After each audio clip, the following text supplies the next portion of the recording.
I'm Chris Kurth. They call me Farmer Chris, owner of Sienna Farms in Sudbury, Massachusetts. It's a special spot in the city here, Copley Square, and nice mix of neighborhood business in the Back Bay and the South End, and then a lot of tourists and a lot of people coming and going on the T-stop. So it's a nice cross section of cultures. And this is year 19 for me personally at this coming to this market. Which is fun. I've seen little kids grow up. Atlas Farm is about 95 acres, organic, mostly vegetable farm. It started around 2003 or 4, and we, from day one, actually, this market is our first point of sale. But the farmers market ends in November, always ends at Thanksgiving, and just part of the ebb and the flow.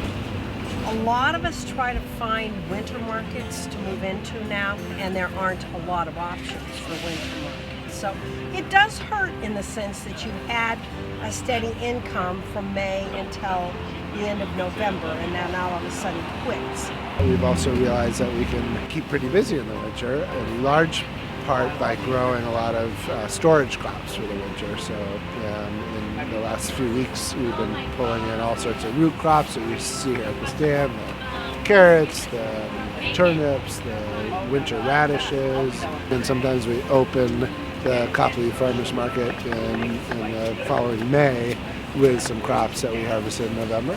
We do operate 12 months a year. We have greenhouses making this salad mix that you see over there. We have kale growing in the greenhouse. And we have quite a lot, especially this year, a lot of root crops. So we have them in storage and we can sell them throughout the winter. So we do 2 weekend winter markets that go through until about middle of March. We have had a pretty steady flow of regular customers. They're looking for where can we find you this winter.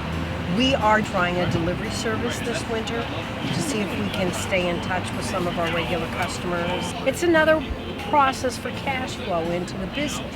And that was the original idea, was you could offer these programs in your down months and have a way of bringing in income to support the farm, so that when you were up and operating again, you could repay them for their support and their loyalty.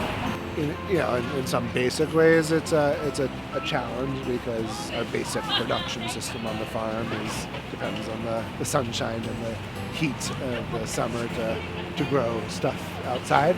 But we've found ways of continuing to have those products for sale all year round. We see the same folks Tuesdays and Fridays. The wholesale side of the business is about half of the business, but even the wholesale kind of closes down a little bit now.